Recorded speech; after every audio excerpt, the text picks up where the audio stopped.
नमस्कार मित्रांनो, मी रोशन कर्जेकर कोकणातील सुंदर लाडायर गाव यूट्यूब चॅनलवरती आपले स्वागत करतो। आजची व्हिडिओ ही बंडूकाका जोशी यांच्या 75व्या वाढदिवसाची असणार आहे आणि त्या 75 वाढदिवस साजरा करायला सर्व लाडगरवासी इथे उपस्थित आहेत आणि याची व्हिडिओ असणार आहे आणि ही व्हिडिओ तुम्हाला खूप पाहताना खूप मजा येणार आहे।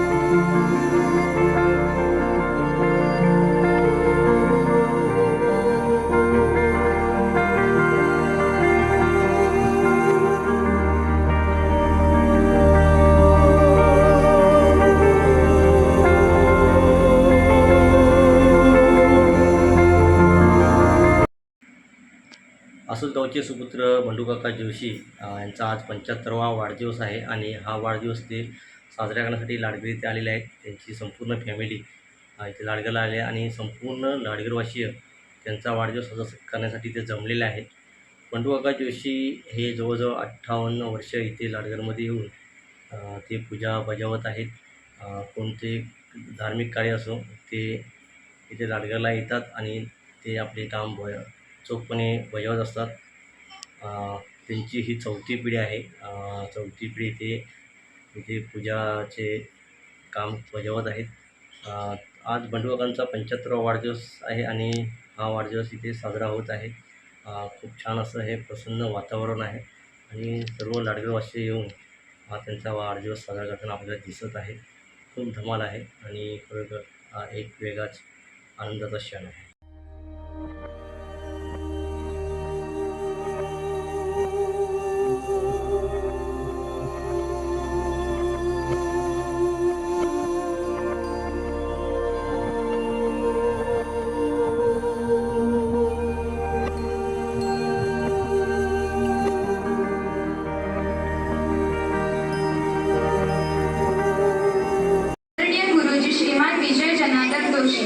आपल्या जीवनातील अमृत महोत्सवी पर्वानिमित्त आम्हा दत्तवाडी ग्रामस्थांना आपल्या यथोचित सन्मान करण्याचा मान लाभत आहे। आपण गेली अनेक वर्षे आपल्या वडिलांनी सुरू केलेल्या वेदशास्त्र धर्मसंस्कार परंपरेची अखंड सेवा सुरू ठेवली आहे। विविध धार्मिक विधी, पूजा, यज्ञ संस्कार व आध्यात्मिक कार्य आपण शास्त्रोक्त पद्धतीने, निष्ठेने आणि समर्पित भावनेने पार पाडली। आपल्या सात्विक आचार विचारांचा आणि धर्मसेवेच्या व्रताचा लाभ आम्हा दत्तवाडी ग्रामस्थांसाठी अनुकरणीय आहे। धर्मसंस्कृतीचे जतन, संवर्धन आणि प्रसार यासाठी आपण आपल्या पुढील 2 पिढ्यांना योग्य मार्गदर्शन करून आपली परंपरा अविरत सुरू ठेवली। आपल्या या अमूल्य योगदानामुळे समस्त दत्तवाडी ग्रामस्थ कृतज्ञता व्यक्त करीत असून परमेश्वराचरणी प्रार्थना करतो की आपणास उत्तम आरोग्य, सुख, समृद्धी, समाधान, दीर्घायुष्य आणि अखंड धर्मसेवेची शक्ती प्राप्त होवो। आपल्या 75 वर्षपूर्तीच्या शुभप्रसंगी हे सन्मानपत्र सादर करून आम्ही आपला यथोचित गौरव करीत आहोत। धन्यवाद।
उगवला की सूर्य मावळला की अंधुप्रकाश मागं राहतो, तसे बंडू काकाचे आमच्या मागे आठवण ह्याच्यात शंकाच नाही.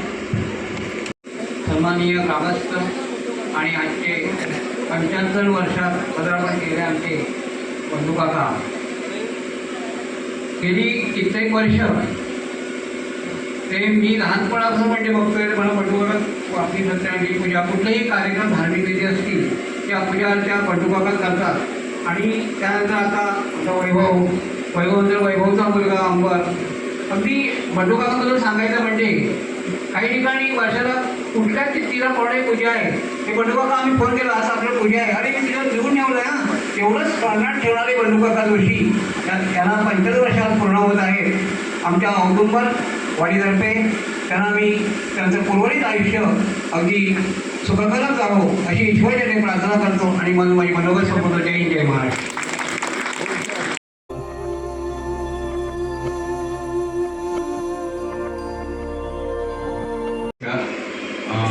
सभेच्या आणि याच्या नियमानुसार खरं उभारून बोलायला पाहिजे, कारण मी बसूनच बोलणार आहे. आता तुमच्या सर्व लोकांचं ते माझ्यावर प्रेम आहे. थोडक्यात मी फार उशीर होणार सगळ्यांनी जेवायचे आपला आस्वाद घ्यायचा भोजनाचा 5 मिनिटात माझं मी संपवतो. पण वयाच्या 17व्या वर्षी 16.5व्या वर्षी मी 11वी पास झालो आणि नंतर वयाच्या 17व्या वर्षीपासून लाडघरला यायला जातो. जवळजवळ 58 ते 60 वर्ष मी लाडघरमध्ये अविरत येत राहिलो. सगळी कामं काय करायचं मी पूर्ण करायचं, काही करायचं. काम करत असताना कुठल्याही तऱ्हेचं काही येणं करताना सगळ्यांना सांभाळून घ्यायचं, सगळ्यांना बोलून सगळ्यांची गप्पा गोष्टी मारून आपलं काम आपण पुरं करायचं. आणि त्यावेळची जी वयाच्या 17व्या वर्षी म्हणजे 68 ते 69 सालामधली गोष्ट आहे की त्यावेळेला गाडीघोडी काही नव्हती. आणि आमची परिस्थिती तेव्हा अशी म्हणजे वडील तेव्हा आजारी पडले, त्यानंतर मी तुमच्याकडे यायला लागलो. तेव्हा घरी पोटभर जेवायला होतं पण पैसे आमच्याकडे शिल्लक नव्हते जगायचे. अशा गरीब परिस्थितीमध्ये सुद्धा मी आमच्या आसूसवरून आपल्या वरच्यामुळे यायला बरोबर 1.5 तास लागतो चालत यायला. मी 1.5 तासामध्ये यायचो. आणि त्यावेळेस आता कसं आहे, आता काळानुसार खूप कामं वाढली, वास्तुशांती, सत्यनारायण पूजा, ह्याच्या सगळी लोकांची सगळी कामं निर्णयशांती व्हायला लागल्या. त्यावेळेला लोकांनाही पैसा नव्हता आपल्याकडे. त्यामुळे अगदी थोडक्यात मला सांगायचं म्हणजे मी आसूसवरणारे इकडे येतो लाडघरमध्ये 2-3 देवाला उद्यापनं द्यायची, ₹1.25 दक्षिणा घ्यायची आणि 2-3 उद्यापनं दुपारी 1.5-2 वाजेपर्यंत देवाला घरी जायचं. अशा अवस्थेमध्ये कित्येक वर्ष मी लाडघरला चालत आलो. त्याच्यानंतर माझ्या मोठ्या भावानं मला सायकल घेतली, सायकलही यायला लागलो. काळानुसार आता स्कूटर, मोटरसायकल, आता नातू मुलगा मला म्हणतात तुम्ही 4 व्हीलरनीच जायचं लाडघरला वगैरे, तर काळानुसार झालेला बदल आहे हा. पण अशा सगळ्या परिस्थितीमध्ये हे करत असताना तुमच्या सगळ्या लोकांमध्ये मला एक प्रेम मिळालं. लाडघरमध्ये आल्यानंतर अजूनही आम्ही घरातही म्हणतो किंवा वैभव हेच म्हणतो की लाडघरमध्ये पैसे किती वेळा दक्षिणा मिळतं हा विषय नंतरचा राहणार आहे, पण गेल्यावर एक मानसिक समाधान लागतं की लाडघरमध्ये गेल्यानंतर सगळे लोक. वैभव अजूनही सांगतो की माझ्याबरोबरची मध्यामध्ये आता तुम्ही तर मुलं आहे आपलं, आता दत्तवाडी औदुंबरवाडी, त्या दोन्ही वाड्यातली सगळी मुलं एकत्र असतात, बोलतात, ज्या गप्पा गोष्टी चालतात आमच्या, त्या इतर ठिकाणी काम करता नाही मिळत. इतर ठिकाणी पैसा जास्त मिळेल पण ते प्रेम आहे ते फक्त आणि फक्त लाडघरमध्ये आम्हाला मिळालं. आणि हा सगळ्या आणि विशेषतः अगदी लहान मुलापासून म्हाताऱ्या माणसांपर्यंत प्रत्येकाला आम्ही जवळून ओळखत होतो. अगदी मध्या आता सगळी गावं माझ्या स्मृतीमध्ये भावना लक्षात नाही, पण मध्यामध्ये काकापेठेकरांपासून मंजुळा बंधू वगैरे सगळे जे लोक होते, मयेकर वगैरे सगळी विद्यावता आहे, त्यांना हे होत नाही. अशा लोकांनी जे मला त्यावेळेस प्रेम दिलं आणि त्यामुळे मला ती आपुलकी वाटली, असं वाटलं. कारण आता 2 मिनिटातच सांगतो की आमच्यापैकी बरेच व्यावसायिक भरती आहे, पण त्याची अशी पिढ्यानपिढ्या पुढे चालू राहिले असे नाही आहेत. त्यांनी आपला व्यवसाय केला, सगळ्यांना संपवली. तर माझं एक स्वामींची कृपा माझ्यावर अशी, माझ्या वडिलांनी लाडघर हे केली, मी केलं, वैभव येतोय आता आणि त्याचा अंबरही तयार झाला आहे. ही जी परंपरा जी चालत गेलेली आहे, चालत आलेली आहे, ही केवळ स्वामींच्या कृपेने झालेली आहे परंपरा. हे अशीच अखंड परंपरा राहो. आणि जसं तुम्ही सगळ्या लोकांनी माझ्यावर जर प्रेम दाखवलं, मला जी आपुलकी दाखवली, आपल्यापणात एक दुसरा जाताना किस्सा सांगतो. अजूनही आत्ता परवापर्यंत म्हणजे मी येत होतो लाडघर, तेव्हा आपल्याकडे संध्याकाळच्या पूजा व्हायच्या सत्यनारायणच्या. आणि पूजा होताना मी जर घरी सायकलने जायचो तर कित्येक मोद्याचं लोक मला सांगायचं काका घरी गेल्यावर फोन करा मला.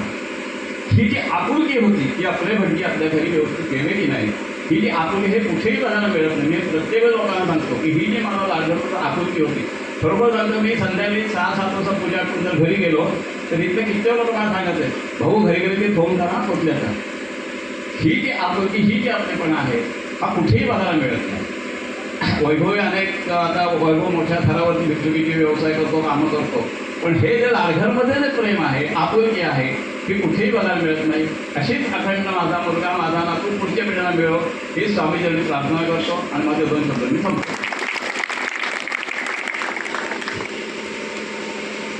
एक मिनिट, सगळ्यांनी भोजनाचा आस्वाद घ्यायचा आहे. भोजनाची व्यवस्था केलेली आहे.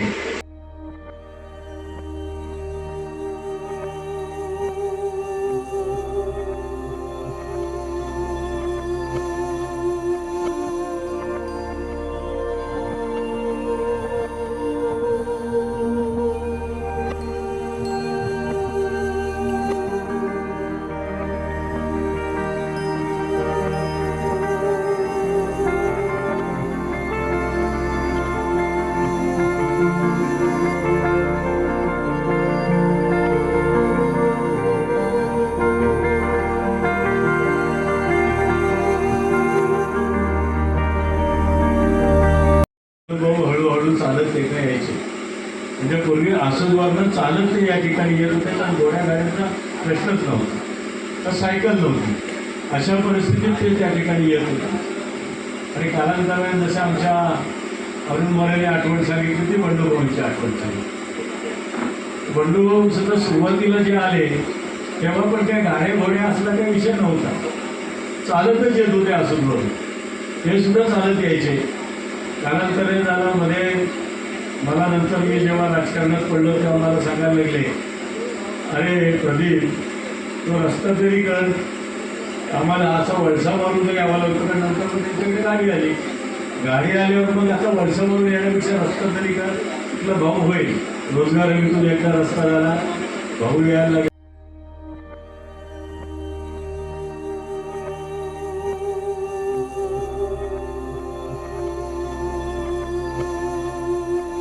तर मित्रांनो, बंडू काका जोशी यांच्या 75व्या वाढदिवसाची व्हिडिओ तुम्हाला दाखवलेली आहे.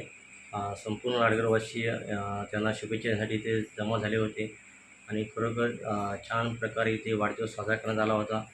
काही लोकांनी इथे बंडू काकांविषयी मनोगत सुद्धा व्यक्त केले होते.